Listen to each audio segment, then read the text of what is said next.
Welcome back. Music Corner, as always, host Lavender, and today we are doing a video that is long overdue. So for the past couple years on this channel, dating back to 2020, I've been doing a 10-year retrospective on the 2010s, talking about both the best songs and the best albums from the decade, with each corresponding year in the 2020s. Today, we're talking about the best songs of 2013, a video that I intended to release and had scheduled for release last year, back in September, which is when I would normally release them. However, I moved across the country and couldn't do it. And one thing came up after another, the video essay, the underscores video that I really wanted to work on, and then a bunch of year-end stuff, and then the anticipated stuff for 2024. Now, it's late, but fuck it. It's finally here. These are the top 50 songs of 2013. Not going to waste a whole ton of time on some of the back half of the list, so let's just get to it. At number 50, Touche Amore bring their brand of highly emotional post-hardcore on the wonderful track Is Survived By, and at number 49, Prurient with this long, compositionally dynamic, pummeling dark electronica on the track You Show Great Spirit. At number 48, Tom York of Radiohead fame with his side project Atoms for Peace and the wonderful, smooth, groovy track Before Your Very Eyes. At number 47, Chiari, Pamu at their absolute peak get zany, intense, rambunctious, and adorable on the great song Invader Invader. And at number 46, a posse cut for the ages with some of hip-hop's brightest young stars at the time, A$AP Rocky, Drake, 2 Chainz, Kendrick Lamar coming together on Fucking Problems. Looking at the career path of all these artists, it is insane that they got together to make a track like this in 2013, and one that holds up. This shit is a banger. At number 45, Public Service Broadcasting with Spitfire, an early taste of what would become their very distinctive brand of post-rock instrumentation fused with samples of educational media and radio broadcasts that come together in a way that is surprisingly emotional for a song that's about a plane.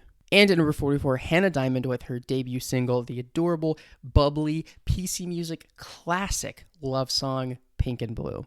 At number 43, Churches with the explosive pop anthem, The Mother We Share, track that still honestly might be my favorite Churches song to this day. And at number 42, Unknown Mortal Orchestra with yet another in their long run of completely irresistible psychedelic indie pop songs. This time it is the cut So Good at Being in Trouble. At number 41, the hardest, thumping, blistering, intense piece of electronica that you will hear anywhere on this list from Gesaffelstein with the track Pursuit, a song that took a while to find its fan base, but thankfully seems to be finally getting the attention it deserves now, and God, is it worth it. This thing hits like a truck. And at number 40, Casey Musgraves kicks off a decade of forward-thinking, politically righteous country music with her anthem of individuality, Follow Your Arrow. At number 39, The Knife get freaky and expansive on A Tooth for an Eye, a song that sees them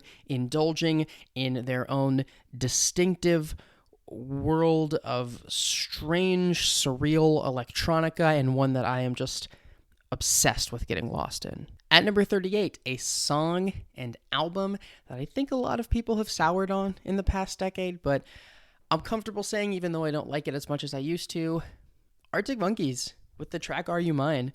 I think there are genuinely a lot of songs from AM you could put on a list like this. I still quite enjoy Number One Party Anthem and Fireside and Mad Sounds, but honestly, the ripping rock star energy of Are You Mine, it still continues to grab me. At number 37, another one that probably won't be popular, but fuck it, Kitty with Scoutfinch Bitch. I put a Kitty song pretty high on last year's songs list, OkCupid, and I like this one for all of the same reasons. Even though the version available on streaming is the one with only Kitty's raps, it still just shows her indelible charm, her unique personality and perspective as a rapper, and in a world where rap is so much more far-reaching than it was 10 years ago, I think it's time a lot of people give a reassessment to Kitty and to songs like this.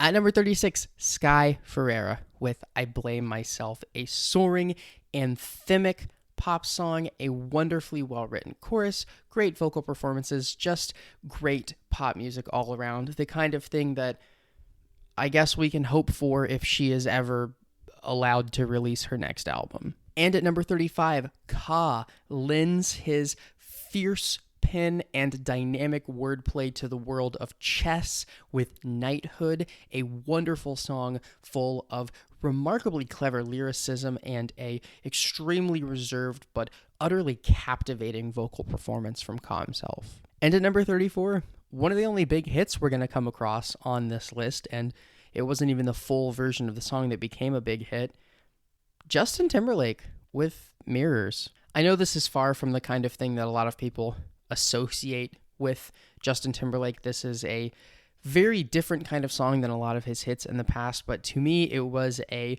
moment of impressive artistic progression for Justin. I love how expansive the sound of this song is, and even just the vision, the forethought, and the wherewithal to construct it and to conceptualize a song like this.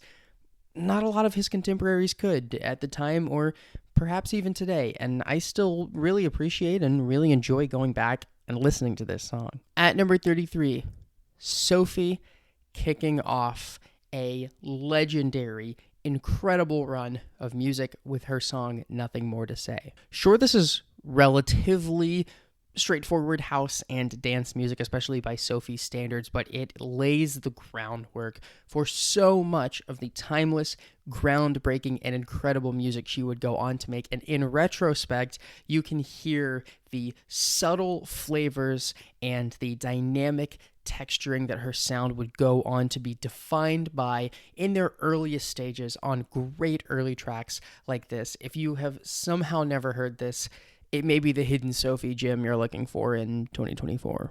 And at number 32, I hate to say it, m.i.a. with Bad Girls. I feel like this song just hits so hard and is so iconic and so good that nothing she can say, none of her social media rants, none of her image-destroying opinions can make me take this off of my pregame hype playlist. At number 31, Jenny Hval with the title track to her album Innocence is Kinky. One of the earliest points in her career where we can see Jenny really just being raw and uncompromising in her sexuality as a songwriter and as a performer. And the results are fascinating, wonderful. It still feels like no singer-songwriter, chamber music artist has caught up with just how fascinating and unique of a writer Jenny is. And you can see it right out of the gate. Number 30. God. There's so many canceled artists on this list. Kanye with Black Skinhead. This song is an all-time banger. I mean, this shit rips unimaginably hard. That's all I'm going to say about it. Number 29, since it's one of my videos, we're going to talk about ambient music with the terminally underrated The Haxon Cloak. The song I am choosing in particular for this list being The Mirror Reflecting Part 2. Though it does sound great individually, it is also in service of one of the most interesting and unique dark ambient albums of this entire era, one that I highly recommend. Number 28, The Drones with an expansive post-punk rager on I See Seaweed, a compositionally dynamic, grand introduction to this album full of rough around the edges, pummeling, garage rocky flavored post-punk, a wonderful experimental rock record. If you haven't heard it, definitely recommend checking it out. Listen to the title track, and I promise you'll want to hear the whole thing. Number 27. In the last video, I talked about how I'm not as crazy about Chance the Rapper's acid rap as I used to be, even though I do still like the record a lot, and boy, is there just no song on this thing that I think has aged better than Cocoa Butter Kisses. When you get a career-defining verse out of Vic Mensa, one of the best verses on this entire album. This classic, critically acclaimed hip-hop album comes from Vic Mensa. My God, you've done something. Elevated train and the craziest thing got me feeling like Lauryn Hill.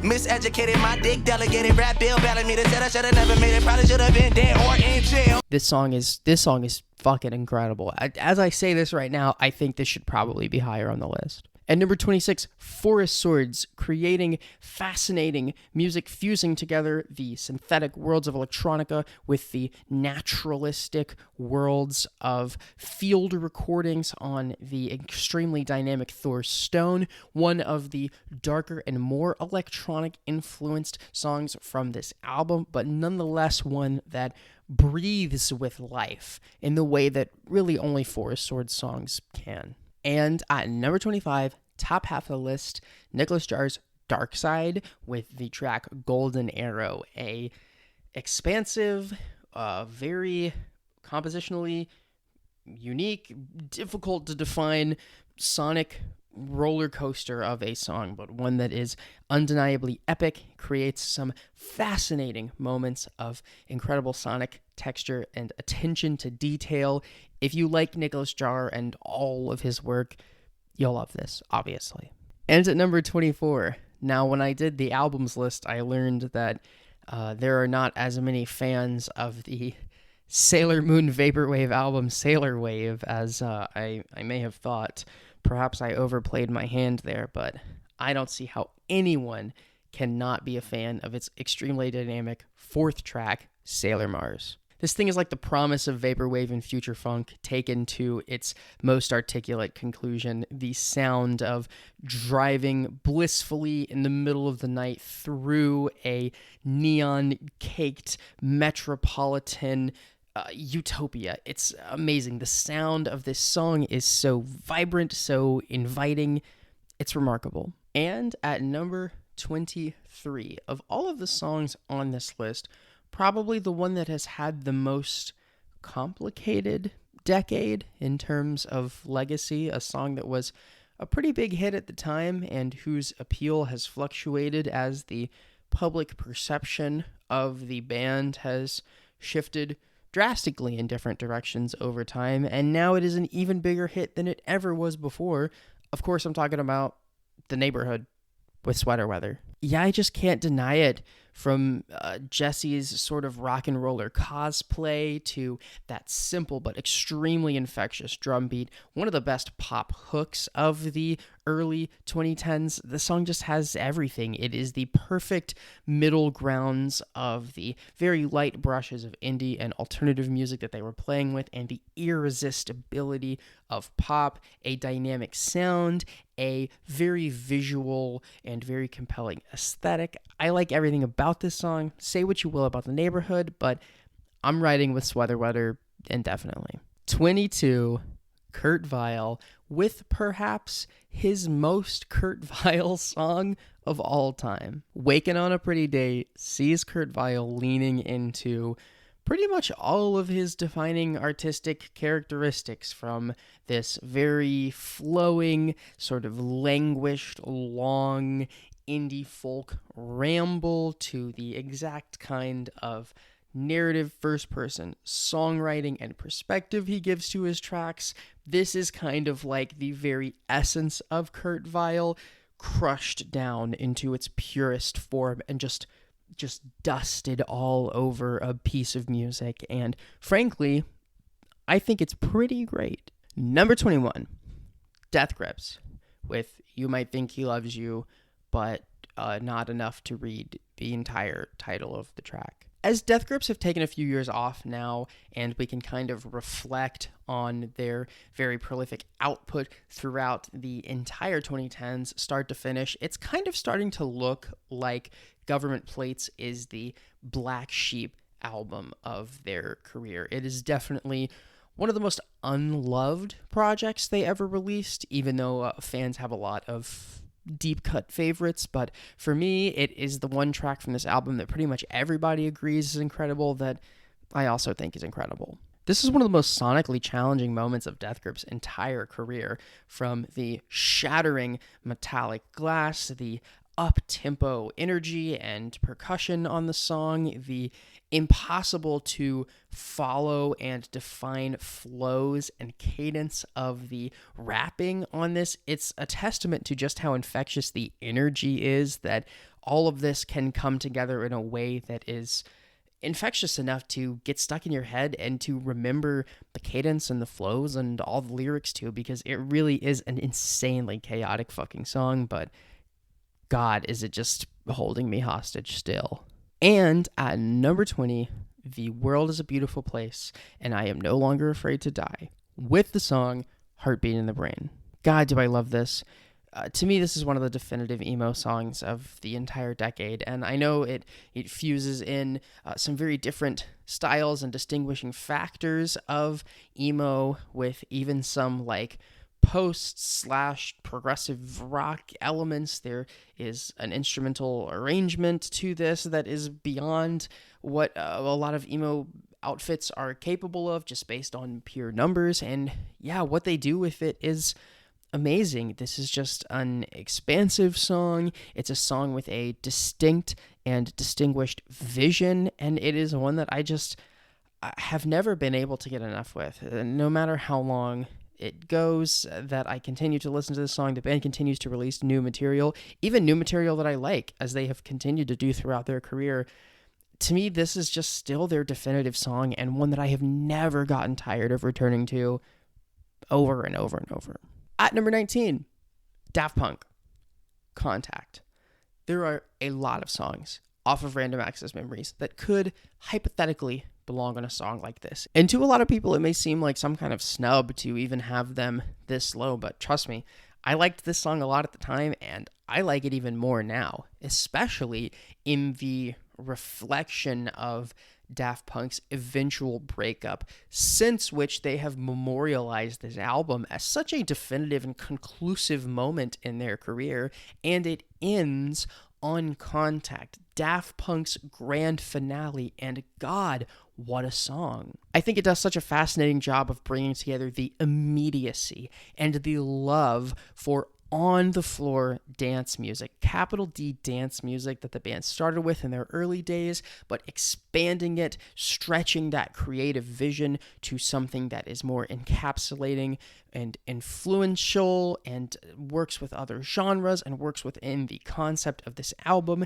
and the sonic expanses that they had explored and that they had learned in the decades since they made their debut.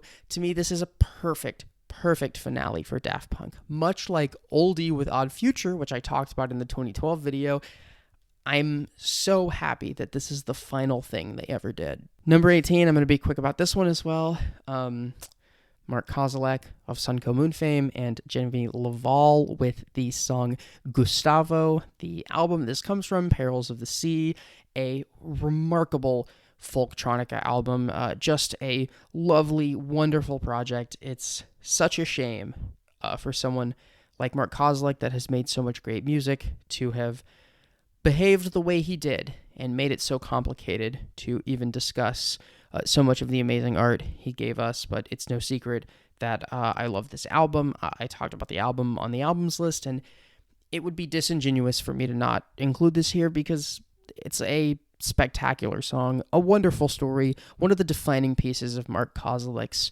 third act of his career. At number 17, Laura Marling with Master Hunter. Now, I've liked this song, and up until recently, a couple years ago being recently, this was one of my favorite Laura Marling albums, but man, this thing just kind of changed in the wake of Fiona Apple's Fetch the Bolt Cutters. Listening to Master Hunter now, God, I mean, this just seems like the blueprint for the entirety of Fetch the Bolt Cutters, from the sonic palette to the performance style on the vocals to the attitude and the snarling demeanor of the song. I mean, this is fantastic. And if you enjoyed that Fiona Apple record and you've somehow never heard this, do yourself a favor, because you'll probably be stunned by just how familiar it sounds. Number 16, one of the sweetest, gentlest, most touching, beautiful, and so catchy little indie pop lovely little breezy indie pop songs of all time. Foxygen with San Francisco. This song is amazing. I mean, this song is like, this song is proof that music has some kind of supernatural power, because it's like, how I just don't, how can you make something that's just like this precious and this catchy and this breezy and lovely and summery and vivid and distinct? There are just not enough adjectives to describe how lovely of a listening experience this is. The combination of Jonathan Rado's touch of arrangement and production with Sam France's irresistible chemistry as a frontman, both at his most bombastic and on this song at his most gentle, makes extremely wonderful music on a regular basis from Foxygen, and this might be near the very tippy top of their best work. Number 15, Queen Bee, Beyonce, teaming up with Jay-Z. In my opinion, their definitive crossing over, Drunken Love. Yeah, this song is amazing.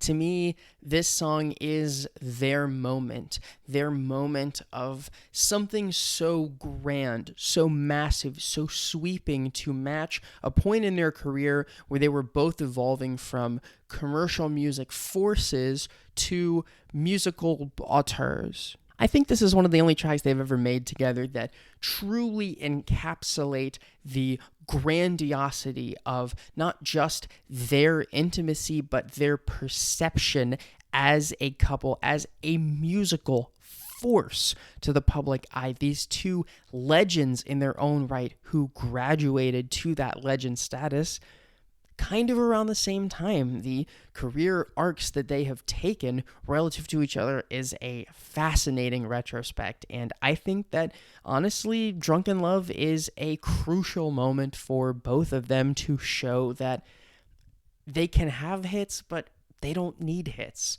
They've graduated beyond it. Oh, number 14. Ugh.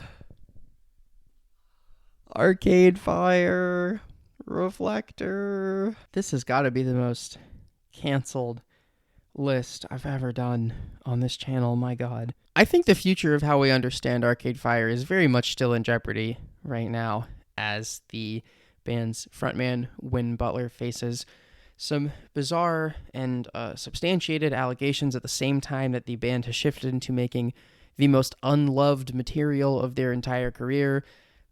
We could just become Arcade Fire haters forever as a society. And while I don't see people stopping their defenses of Funeral and the Suburbs anytime soon, people were a little bit questionable of Reflector at the time the album came out. And while I think I like it more than the general perception, I also kind of agree that the remarkable title track is producer James Murphy of LCD Soundsystem and the band coming together in the absolute best way possible. The best of both worlds, the best possible conclusion that matchup could have wrought, and genuinely one of the best songs Arcade Fire's ever made. Oh my God, it's like I wrote this list specifically to get myself in trouble.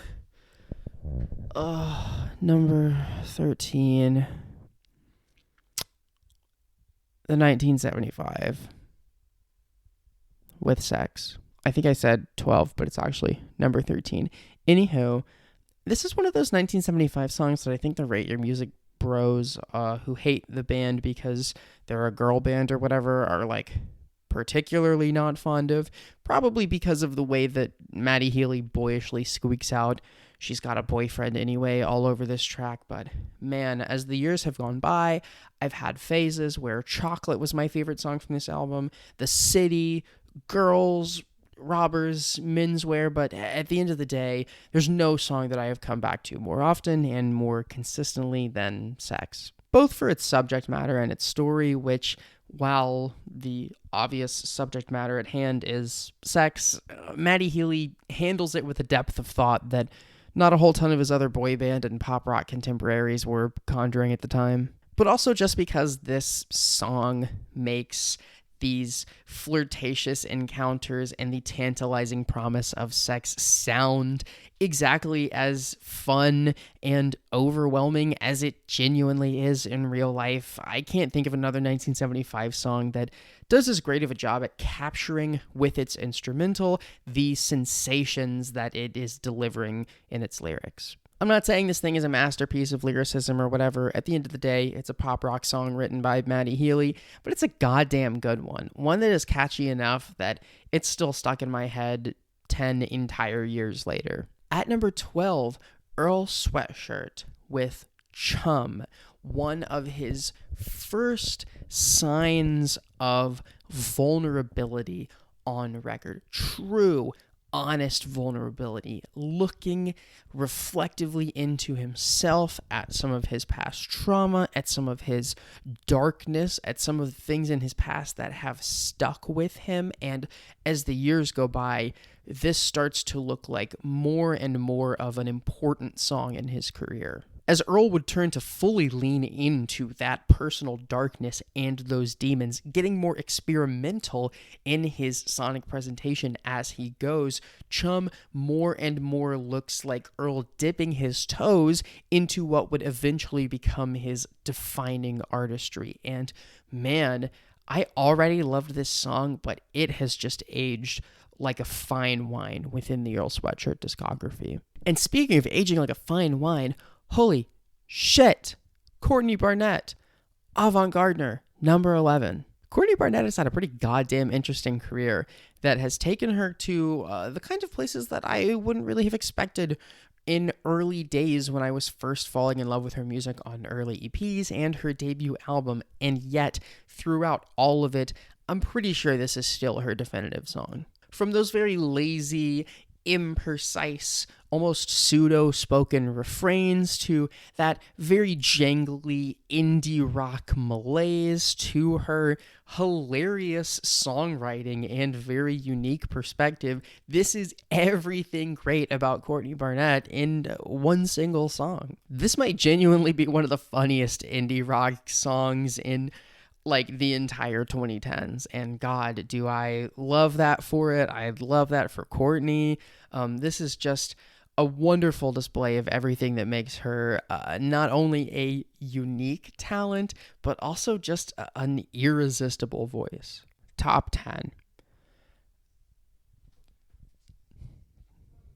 I know. Salute. Salute. Salute. Cheers. I know that Drake is like rap music's clown and the guy the internet loves to hate on. Big dick and all, I suppose. But come on. This song was both a huge hit and a critical gem for a reason. It is wonderful. It is patient. It is sonically dynamic. It is Drake putting his feelings on display in a way that he has just always been so good at. This song is everything about Drake's slower, more R&B focused side condensed to its very best elements. And yeah, I think it's one of the 10 best songs of 2013. That even kind of sounds silly to say out loud because of, you know, the reputation Drake has now, but fuck, when he's at his peak, he's genuinely as good as anyone. Oh, and at number 9, Julia Holter. This Is a True Heart. Me being a Julia Holter fan is nothing new. Her music has dazzled me throughout her entire career, and I've already talked about it a couple of times in this little retrospective series, but this is the best thing that she had done up to this point in her career. This is a gentle, touching, wintry little song that just feels like walking through an imagined bliss of just cold but extremely inviting city streets, the streetlights, the vividness that she is able to portray with this song both sonically and lyrically.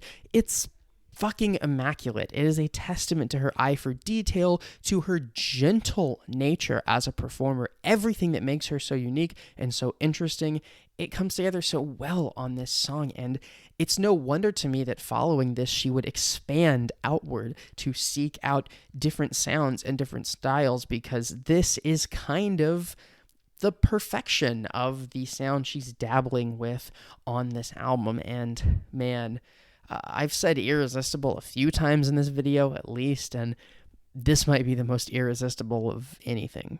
At number 8, Cage the Elephant with Cigarette Daydreams. With a full decade to reflect on Cage the Elephant's third album, it's kind of amazing that this even exists. I know we're so used to it now, but just looking at this within the band's greater discography, it's insane that they just made a quick blip to dive into some of the most experimental and uncompromising rock territory of their entire career and made such an incredible album as a result. And not even to say that Cigarette Daydreams is one of the most experimental things they ever did, but if this song had just been made in another era of their career, it seems like they wouldn't have pushed it quite as far. This thing would not be as emotionally draining, as potent, as raw as it is, nor would some of the shrill but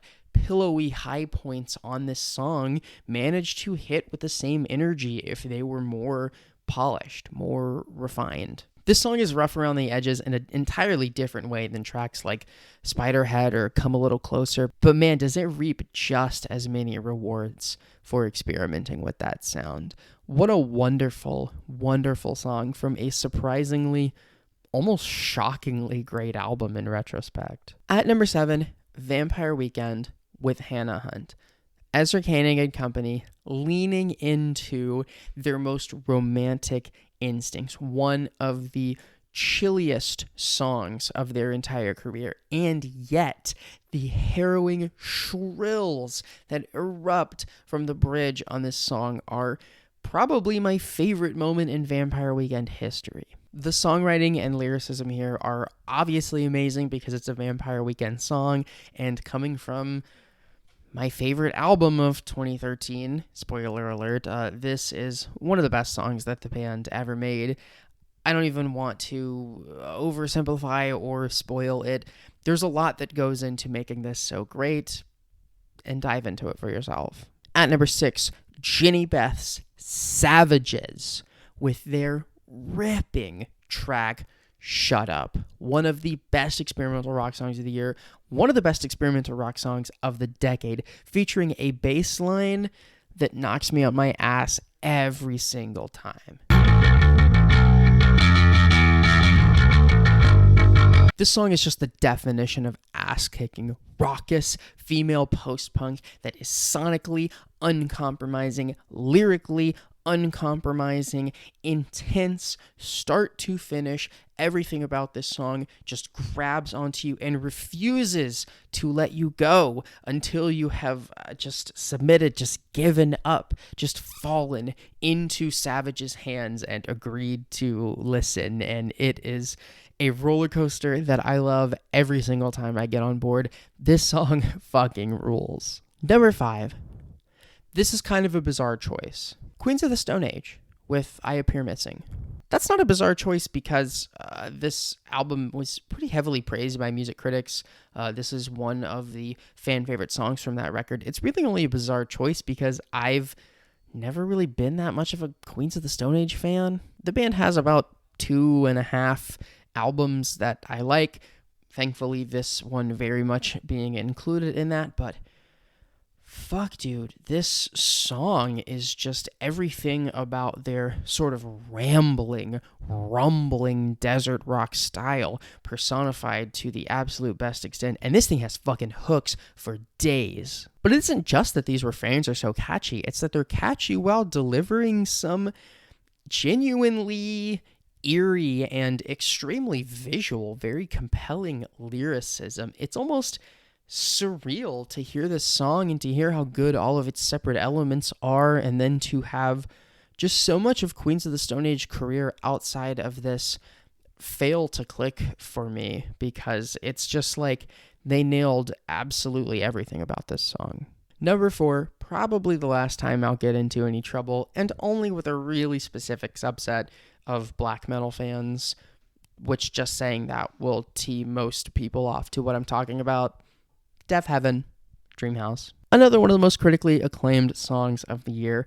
I feel no trepidation putting this on a list like this. I feel like the black metal community that thinks that these guys are closer to shoegaze than real black metal, whatever the fuck that means, have all but played themselves out over the last decade as black metal has gone to places that they could probably never have even imagined at the time.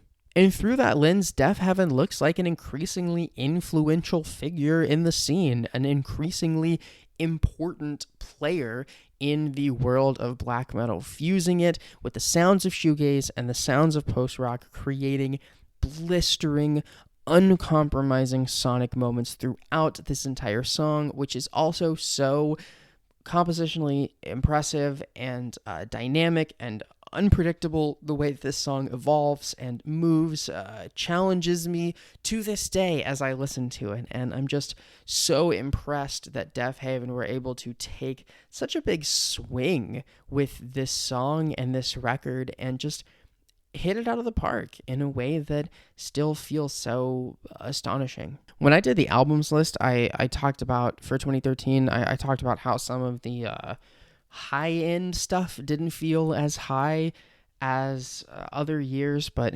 Jesus Christ, this top three, I mean, you could probably make a case that all three of these songs are among the best of the entire fucking decade. It's astonishing to me that I have to say, that I have to look you in the eyes right now and say that my third favorite song of the year, third, not second, not first, third, is Ribs by Lorde. This mid-2010s genre-defining pop masterpiece, exploring the beautiful fragility of youth and the march of getting old, the moments, the memories that will touch you forever, the little subtle things that will become unforgettable. This is such a remarkably beautiful moment for Lorde. I can't believe this is the third best song of 2013. Her breakthrough single, Royals, was the bombshell, and it has impacted pop music in a way that is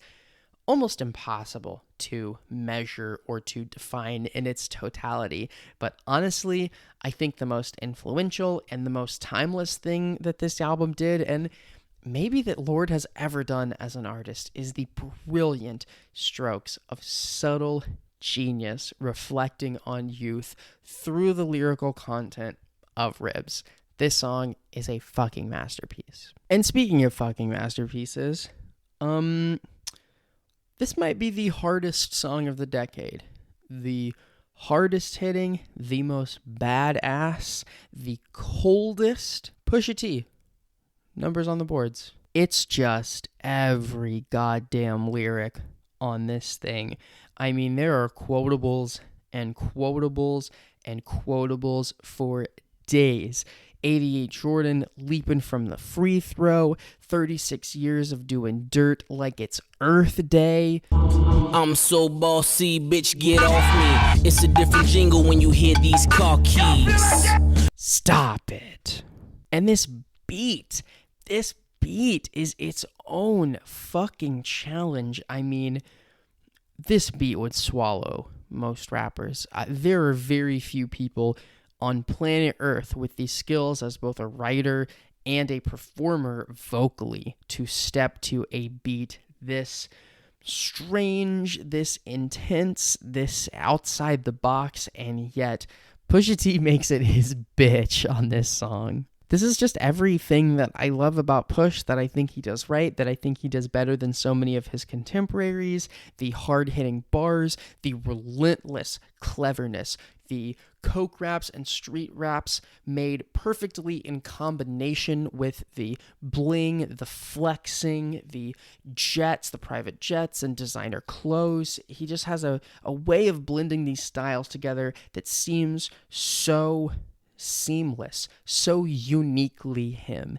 It's so hard to mistake Pusha T's writing for anyone else because you just know. You just know when you hear a bar that Pusha T wrote it. And this song is his magnum goddamn opus. This shit is incredible. It will never stop amazing me that there was someone who was even as talented enough in hip-hop, period, to make a song like this. Jesus Christ. And finally, before I literally explode with feverish excitement, we have the number one song on the list. And despite the fact that this top 10 is full of astounding songs, I kind of knew right out the gate exactly what was going to be number one.